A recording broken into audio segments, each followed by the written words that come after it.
Hello, welcome to Cinema Savvy, and welcome back to a brand new movie review. I'm Chris Garner, joined finally with George again. It's been many weeks, my friend, but you're back with faster internet now. And I'm home for Christmas. yes, Christmas has gone already. Yeah, I'm. Thank God. Thank God. I have the power of the internet. Last time, I think I was here by the power of 4G. and you used so much data that night. I think, My right? phone bill was horrendous last month. So I can't. Unfortunately, I cannot make that mistake again. Like you But viewers don't know the sacrifice that George went through. He changed his phone contract to get more data in case he needed to jump on anything like this. It's more the fact how bad the internet is. It's so consistently awful. It's consistent, and I changed my contract. I've got fast internet, but you never know. I might be back soon. You never know what plans are coming up in the corners, but I'm back, and we have a hat trick of reviews to get through tonight. Yeah, we are kind of playing the catch-up, the roundup to the festive holiday season, December movies. We were talking about this before we went live. This has been the most packed December of movies I've ever known. Usually, well, in recent memory anyway, you usually get one Star Wars movie, and nothing wants to compete. Before that, you kind of have the Hobbit movies or whatever movie it was. It was always the one big December movie. This year, we've had Wreck-It Ralph 2, Mary Poppins, Bumblebee. What else have we had? Aquaman. We've had so many big ones come out in December, so this has been an absolutely exhaustive time at the cinema. But of the three reviews we're going to do tonight, we are kicking off with Mary Poppins Returns, which is the 2018 musical fantasy film sequel directed by Rob Marshall, starring Emily Blunt. It's a film I believe holds one of the records for being like the most expansive amount of years between an original and the latest film, with 54 years, which is absolutely immense. I actually did I did a watch along on Christmas Day. I did a watch along to the original. I hadn't seen the original in like over 10 years, so I wanted to go in kind of prepared. And the video essentially turned into a 2-hour, 20-minute Q&A session. So I didn't really watch much of the movie. It was very much on in the background. But Mary Poppins is a very simple plot anyway, and that's no exception with this one. The plot to this film is decades after an original visit, the magical nanny returns to help the Banks family siblings, Michael's children, through a very difficult time in their lives. The plot is essentially the same as the first movie, in my opinion. But you went to see this before me. You went to see it on IMAX. So I guess if you want to talk a little bit about, your thoughts going in from the trailers. And actually, you watched Mary Poppins for the first time not all that long ago. Yeah, so I've got the biggest of history in musicals. I don't mind them. I just don't go my way to see them. So Mary Poppins the first time. Oh God, it must have been about 6 months ago. And I'm not. I like everything. You've seen clips. You've seen little hits here, there, everywhere. I never sat down and watched it fully, so I did do that, and I kind of liked it. I didn't think I would, to be fair, but I enjoyed it. I think I let everyone else know, and they were shocked I liked it. And then the trailer came out for the new one, and I like the look of the new one. I love Emily Blunt, so having her cast, it's naturally she is a great casting for Mary Poppins. She looks a bit like Julie Andrews. She had the look, she's got the physique, the performance. We'll get into that way more, but having Emily Blunt cast was a big thing for me. I think because the casting, if you don't get the casting on this film's dead before it comes out. As much as I like Solo, the fact that old men there was questioning over that casting, that was a shadow looming over that film series. I mean, I enjoyed Solo. I know you didn't, but when you've got a character that iconic, you need to get that bang on. And in this case, Disney absolutely prevailed. And then I saw it in IMAX. It's not the most obvious IMAX release, not like an Infinity War or a Star Wars, but Mary Poppins got itself an IMAX release, which I really was intrigued by. I watched it, and it actually it didn't stand out like an Infinity War, but the set pieces, very much so, the world building and whatnot, it kind of worked on IMAX. Very interesting. The screen was so this was last Sunday, the 22nd. Obviously, the build to Christmas. I think over in America, Christmas releases are far more, popular than they are in England. So, like, America has Christmas Day releases. In England, no one goes to the cinema Christmas Day. It's all shut. So you've always had that divide. So it's been fascinating looking at the box office, because I believe last week it opened with 20 mil compared to Aquaman 70. But then this weekend it's made 30 mil on the weekend, which is a big plus, similar to sort of Last Showman and Jumanji from last year if you compare it to Last Jedi. Then apparently on Christmas Day it made about 12 mil, which is apparently big money for Christmas Day in America. So this has got a very intriguing box office. I think this is going to be, it's a family film, it's an event, and this will kind of stabilize over probably a month or two. So I enjoyed going into it, but it's been very interesting seeing what's happening coming up, because no one tends to really have a bad word about it. Yeah, I've seen some people criticize the in terms of the beat for beat, it is probably pretty much the original movie. But then I think on the flip side, I think let me see what percentage it's on right now. I think it's doing well critically overall, though. If I can find it, it's on 78. That seems really low. I'd definitely give it a lot more than that if you are going to go on percentage for that. But it's in profit. I've had a look at the box office right now. It's currently, this is according to Wikipedia, it's around 173. It was done on a budget of 130, so it's going to make its money back easily. And as you said, I think we are going to see that steady increase, that incline with it when we get into January, when no movies come out, or no good movies anyway. Well, that's not true. Actually, we get the Oscar movies, don't we, in January?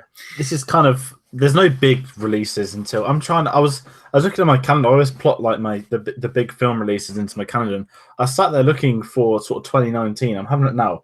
There's really not much. There's Glass, and that's not even really a big release. There's no really blockbuster. I mean, we've had such a long year of blockbusters. They really kick off again in March. So it's that time of year again where the Oscar films are coming out. The cruelty of not liking a film that everyone else does. La La Land. It's going to be very interesting. But December's kind of capping off. It's as if no company wanted to wait to January. Yeah. What annoys me, just I mean, I'll go into this more tomorrow, but Venom came out in October and they made 800 million because there was no other films out. I do not understand why all of these films thought, let's just take the December release up because there's no Star Wars. Yeah. It's foolish. Could have all made more money in January. Yeah, and I was going to talk more about that when we get to Bumblebee, because they've definitely had a bigger impact. Put there. December is not the time to release a film like a Transformers film or Bumblebee, but we'll get into that in our next review. Mary Poppins. So I watched the original film, about 10 years ago. As I said, I think comparatively, I probably watched it very late. I think I was about, God, I don't know. I say 10 years ago, it might have been more. I think I was probably around 11 or 13 when I first saw it. So I think I was a lot older than the intended audience. I was around my uncles, and, he's a big movie guy as well. And when he heard that I hadn't seen Mary Poppins, and it is kind of, I'd hold it up there next to like Wizard of Oz, for example, in terms of those big musical classics that kind of everyone's expected to watch at some point. But it wasn't my kind of movie. I can completely understand why it's a classic. The performance of Julie Andrews is fantastic.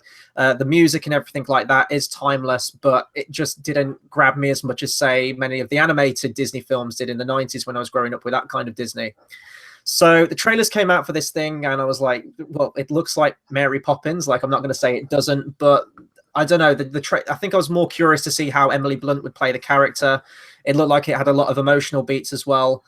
Very similar plot from the trailer, at least, to the likes of Christopher Robin that came out earlier in the year. That person who's lost their childhood whimsy and everything like that, and become kind of depressive and angry towards their family, and through the magic of their childhood or imagination, they then have to, relive their childhood again.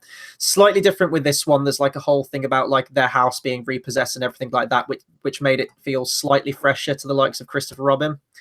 But from the trailers, I could tell that this was going to be an absolute visual spectacle, and that's what I was interested the most. You got the director as well, Rob Marshall. He's pretty much a musical director, like he did Chicago, which won Best Picture. He's done Into the Woods, where he's worked with Meryl Streep before, who is in this movie. We'll talk about that when we get to the songs. And also the worst Pirates of the Caribbean movie with On Stranger Tides. I'm never going to forgive him. Did he do that one? Yeah, he directed that one. Oh, they didn't put that on the trailers, do they? And apparently he's going to be directing The Little Mermaid after this. There is an underwater sequence in this movie, so, maybe they were experimenting with that. I don't know. Disney like to do that. If I'm going to go into my overall thoughts, though, I had a really enjoyable time with this movie. Is it my kind of movie? No. Also, it was very surreal going to see a U-rated film at the cinema. I can't remember the last U I've been to see. Even with Disney now, like when they bring out their Disney animated classics, they're all PG, and I don't understand. Like Frozen is a PG. Wreck-It Ralph 2 is a PG. There was all these trailers on at the cinema. I was like, oh, it's Disney. They might put an Endgame trailer on. And then like BBFC certificate comes up. It's like you. I was like, oh. Yeah. I literally, I cannot remember the last U-rated movie I watched at the cinema. It's been, I don't even think, I thought they kind of like, that certificate was, it was extinct at this point. Like it was, PG was kind of the norm now. But no, I had a blast with this movie. Is it my kind of film? No. Would I rush back to watch it again? No. But it did definitely feel like that big Christmas family festive movie. It's one of those movies that we talked about, and I think we said this with The Force Awakens. It's hitting 3 different generations of fans. You know, you had like your kind of old grandparents there, you had the parents, and then you had the little kids going to see it. You had like the three, you know, big generations going to watch it. And my cinema screen was absolutely packed today for this thing. I had to rush. I went to see Bumblebee first. I had like 5 minutes till Mary Poppins started. I rushed in and I had to like get like a side seat. It was all in darkness. All the rows were packed everywhere. From the trailers and from this movie, my biggest positive thing I can say about the movie is the staging and the special effects and visuals and everything like that. It very much feels like you're going to see, like you go to the theatre, and it feels like you are almost watching like a stage production of Mary Poppins in some regards. Probably more so than the original movie. I think the original movie felt more like a film, obviously integrated the music into it, and it is a musical. But this, like, you'd hear the orchestra cue up first. You'd have as soon as a song ended, you'd get like a couple of seconds of a pause, which was almost like an applause break. It felt a lot more stage musical-ified with this movie than with the original. I don't know if you had that. I did notice with the songs that when they were going into the songs, when they were coming out of them, it did felt very soundtracky, that you've got that second gap. Mm-hmm. I wouldn't say there was clapping as such. However, a very surreal. So my cinema, it was quite. There was probably about 30 people in there. It wasn't rammed at all. It was last Sunday morning, not sort of peak cinema times. People were clapping at the end. Wow. I mean, it was funny because there was like 20 people in the screening and probably like 5 people clapping. Now, I've only ever had clapping at Dark Knight Rises, Last Jedi, and Force Awakens, which have been prime time, your big event, completely sold out. To have like a cinema of like 20 people, like 5 people clapping, it was the most surreal, weird thing. I don't think I can ever forget. Because I just kind of looked over, like, what are you doing? So I had some fuckers clapping at Transformers Dark of the Moon, like, so applauding the movie is just completely lost on me at this point. It was you, wasn't it? It was probably you. But no, so I think we should talk about the music as well. Like, this is a musical film, and because the original music is so timeless, you know, Spoonful of Sugar, Supercalifragilisticexpialidocious, all the songs you remember from the original, they are on pretty much every single Disney Greatest Hits CD, even to this day. They're instantly recognizable. This movie would have been a very, very tough act to follow in the music department. So the music was done by Mark Shaman, and I don't know who did the lyrics for it. Did Lin-Manuel, did he just star in this, or did he have some involvement with the music as well? I'm assuming he helped. There's no way I believe Lin-Manuel did not help do the lyrics, given his sort of portfolio, especially the sort of the rap song. Oh, here we go. Music and score were done by Mark Shaman, with song lyrics written by Scott Whitman and Shaman. I think they had some consultation as well with one of the Sherman brothers, or someone to do with the Sherman brothers. One of them's alive, isn't he? Yeah. And interestingly enough, Mark Shaman, he's done many, many scores to films in the past, including but not limited to South Park, Bigger, Longer, and Uncut. So that's a great musical. That is a very good musical. It might be one of my favorite musicals. I love the music to this film. It's without a doubt one of the strongest things. The music feels like Mary Poppins. It definitely has that sound to it, but all the songs are instantly recognizable. You do get some musical motifs and little callbacks to the first Mary Poppins film, but it wasn't done to death. I thought we were going to get, you know, a reprise of Supercalifragilistic and everything like that. Although the film and even the songs themselves, you can kind of see what they've taken inspiration from in the first movie. The first movie had the, it might have been Supercalifragilistic actually, the animated sequence from the first movie. You get an animated sequence in this movie. You had visiting the relatives. Yeah, you had the guy, I Love to Laugh, I think the song was in the first one, the guy on the ceiling. You have Meryl Streep in this movie with this rotating room that she's in, which was very surreal. Step in Time with the chimney sweeps. In this one, you have Triple Light Fantastic with the lamp lights. So you can see the comparisons between the two films there, and some people might think that that's uninspired. But to me, the music was very much its own thing. It felt like a continuation, but it didn't fall back on that fan service too much to the first movie. When it does, it felt natural, and it felt like a natural sequel and progression from the stuff that we'd seen in the first one. Yeah, and that's what I liked with the songs, that it was very much, I don't want to say like a remake, but without getting into a Force Awakens debate, it will happen. It treaded into, I liked it. No, I wondered if you would like it. That was all I was thinking.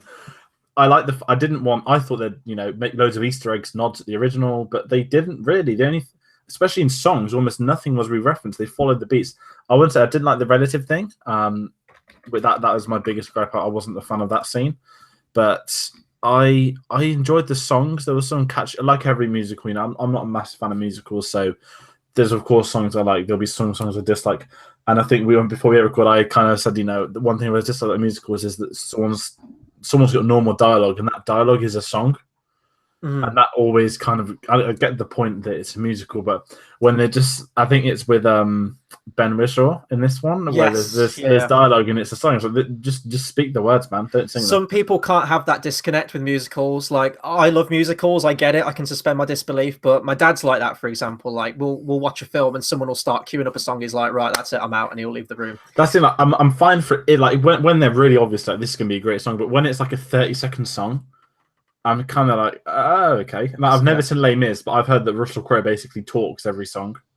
It's just Russell Crowe talking, like elaborating on words. He's not great. He kind of speaks that entire movie, yeah.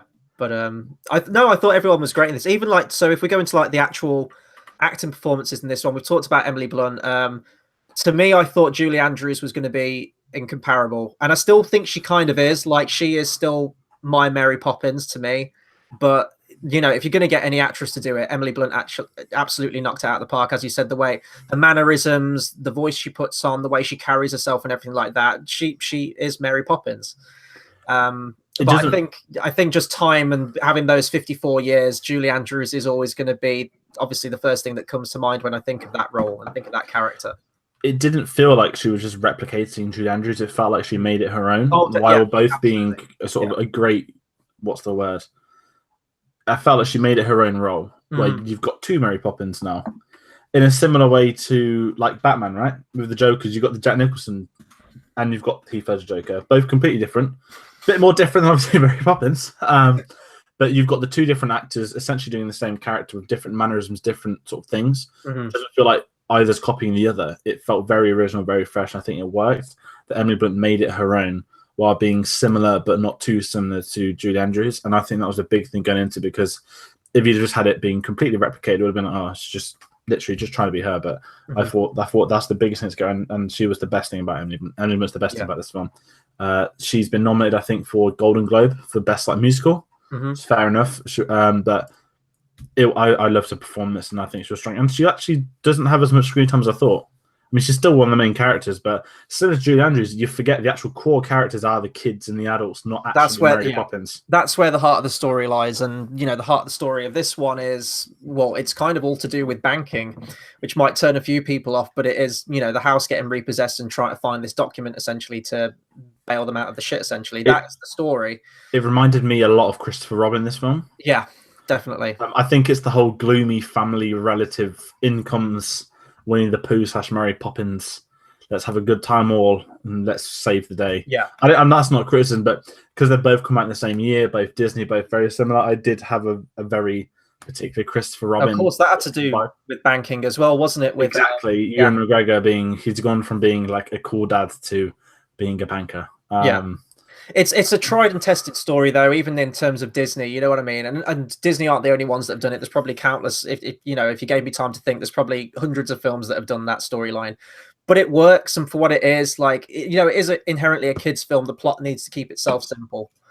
What else can I say about this movie? I wanted to talk about the animated sequence, because that was like the biggest mark for me. I've said this to death at this point. Everyone knows, if you've seen my reactions or heard me talk about Disney, I love hand-drawn animation, traditional animation. I know that there's still the occasional few films that do it, mostly at Oscar season or mostly foreign animated films. To me, it is like a dead art form at this point. You don't get any big theatrical movies that tend to do that anymore. And whilst this wasn't, you know, an entirely animated film, don't get me wrong, there is an extended sequence midway through the movie, probably about a 20-minute sequence, something like that. And it did not only harken back to original Mary Poppins with that animation and integrating live action into it, it was kind of like old school Disney to me. And seeing the trailer, that absolutely astounded me. And when we went into that sequence and you had like the 2D flowers swirling around the screen, and you know you were about to go into this world, it was a blast to watch. And I really wish that, you know, Walt Disney Studios, for their animated classics, would go back and do a film in this style of animation at least once, or like bring one out occasionally. But I loved it. Like they go into this porcelain world, and I'm sure if you like pause it and like freeze frame, you're going to see like loads of Easter eggs and everything like that that Disney tend to do. I caught a few of them. I saw that there was a monkey that like swings towards the camera, and it was done in the same style as Abu from Aladdin. And there was one scene in like a kind of theater room. I think they're like in a big top, like a circus or something, and you see a whale in a balcony. And it reminded me of like one of Disney's really, really old films from like 1946, Make Mine Music, which had a whale in an opera house. I don't know if that was exactly the same design, but it reminded me of that. There's probably loads more. That was my favorite sequence in the movie, I think. Maybe not my favorite song, but in terms of just seeing that on the big screen, in terms of the spectacle. But yeah.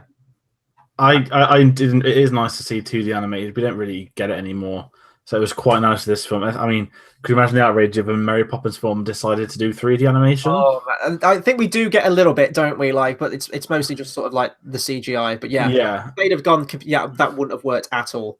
And it's a nice throwback to the original again, and it's not copying the original. It's a different path. It's a different location within that world, and there's a great sort of singing scenes. There's a couple of songs where they sing in that where Mary Poppins has a Cockney accent as well. Lin-Manuel. It wasn't as cringeworthy as Dick Van Dyke from the first movie, at least. No, I still don't know what his accent meant to be. He kind of does all the accents in England, but it's Dick Van Dyke, so he's kind of allowed to get away with it. Yeah, but there was no Chim Chimney songs. I mean, before I knew Mary Poppins, I knew that song like everyone else, but I didn't mind the Lamplighters song. It was a very weird thing on the BMX thing, though. I will kind of say it was like, like I know this is jumping Fury Road, like some of the bike stunts on it. It was like 60s Mad Max, like the posh Britain, like the lower class have come to take on the upper class. The Lamplighters have had enough, being led by Mary Poppins into war. That's the next film. That'll cap off the trilogy. It's a prequel to Edge of Tomorrow. She went from being Mary Poppins to the Full Metal Bitch. Cinematic universe, cross it over. If that means we get Tom Cruise in the next Mary Poppins film, like I'm totally down for that. There's two things I wanted to mention. They're kind of spoilers, but I mean it's Mary Poppins Returns. Like there's really not going to be any spoilers in it. It's a very predictable plot. When they're approaching Meryl Streep's character, did you get Nocturne Alley vibes? Yes. It felt like they were going to Borgin and Burnham. Cross of Nocturne Alley turning into Charlie and Chocolate Factory with the small door. Yeah. The Nocturne Alley, it was a spitting image of Nocturne Alley. Even the weird people in the street. Yeah, no, exactly. I to the point where I wondered if they'd like use the same set, like that kind of the bit where Diagon Alley merges into that side street to Nocturne Alley. I loved that. And then the other thing, it was kind of like a very weird moment, and it kind of did away with like the entire 10-minute sequence that came before it. At the end, there's this rush against time to get to the bank for a certain time to get the document there. And it kind of culminates in the fact that they need to turn back time. They need to actually turn the hands of Big Ben backwards by 5 minutes. So you've got all the lamplighters like rapidly like stacking these ladders in like a zigzag all the way up to the top, and they're risking life and limb all the way up to the top, scaling Big Ben to manually turn this hand back. And then Mary Poppins, after like 10 minutes of struggling, Mary Poppins just flies up and just moves it back herself. Why couldn't she have done that at the beginning? Why did we need that 10-minute sequence? You knew it was going to happen. It was funny when they were stacking the ladders, because the most like sick human being version of me just wanted like a gust of wind just to take like the bottom ladder off. And then suddenly you've got this like horror scene where they're all going off one by one, like Simba and Scar. But it was funny. It was the whole, I think they even made the joke of her making the noise and then going off to do it. But I mean, you could believe it. It was nice. It reminds me a lot of Hugo, though. See, I still haven't seen Hugo. In terms of like visual, something about hanging off a clock. Yeah. JX editor in the comments has put Secret Trilogy, Mary Poppins Returns, Edge of Tomorrow, and A Quiet Place. Maybe, possibly, I don't know. It could be the new Dollars trilogy. I've pretty much said everything I can on this movie. I know that we've got another 2 movie reviews to do after this. So would I recommend this? Absolutely. Did I absolutely love it? And would I rush back to go and see it again? No, it is very cutesy. It is aimed very much at kids, but I think that, if you did enjoy the original, there's still a lot of enjoyment to be had with this one. If you're a diehard Mary Poppins fan, you might think that this is, retreading, the same path as the first one in terms of the plot points. It's a wholesome movie. What can I say? It's a charming It's a movie. feel-good family film. Yeah, exactly. And around Christmas time, that's what you kind of want. It is going to be the biggest, like the big festive movie this Christmas season. Great performances from Emily Blunt and pretty much everyone in the movie, actually. It was just some of the kids I found a little irritating when they started singing and everything like that. But that's just my hatred of children. But in terms of question from Dave, was there mantis? No, I did get a little bit there with Ben Wishaw's song when he's singing about his dead wife, and then the Mary Poppins song, the place where that was my moment. I wasn't the only one. I'm convinced, but it just kind of happened. Yeah, I didn't really notice like there was tears, but I didn't feel anything, but there was tears. I felt nothing. I just didn't understand what was going on. Like I've never experienced that. So like normally, last time I cried awfully was like Han Solo dying. And that there were noises made, and I don't remember the 20 minutes after. But for this, I've never had like a moment where there's been tears, and I've never understood why. I didn't feel anything, and that was my kind of experience. It's a very weird experience. I've never had that in a musical. I've never had. Normally, I can feel it coming. Yeah. But there was nothing. It just kind of happened. Very weird. Usually in a movie, and I mean, this was, as I said, this was packed. This entire, I had people to the left of me, clowns to the left of me, jokers to the right. I find it hard to cry in a movie when I'm surrounded by so many people. If I'm on say the back row or something, or there's hardly anyone in there, I find that it's almost like I'm watching the movie on my own, say in in my own home or something like that. So I can get swept up into the movie a bit more. If I'm surrounded by people, not that I get uncomfortable, but it's just I don't know, I sort of rein it back. I didn't cry, no, but it does have those touching moments, and that caps off the movie really nicely. It's just a feel-good movie. It's not my kind of film that I'd rush to the cinema to see, but it was nice. It felt like I'd had a day at the theatre or something. I went to see a musical version, like a music stage production of Mary Poppins. That'll be Disney's next plan. Isn't there already one? I swear I've seen when I've gone on the London Underground, I've seen posters for a Mary Poppins stage show in the past. I don't know, maybe. I wouldn't be surprised. Yeah. If not, as you said, Disney are going to get on that because they need that money. They need that moolah. But yeah, so I've said everything I can on Mary Poppins Returns. Be sure to comment, subscribe, let us know what you thought of the movie. Did you like this movie? Didn't you like the movie? How would you compare it to the original? Anything regarding Disney or Mary Poppins, do let us know. We're going to close this off pretty quickly because we've got 2 more movie reviews to do. Right after this one, we're going to go into Bumblebee next, and then we're going to cap off with Wreck-It Ralph 2. So we've had a few people in the comments. Hope to see you on the next stream. We're going to set that up now, and we'll see you in about 10 minutes or so. See you guys.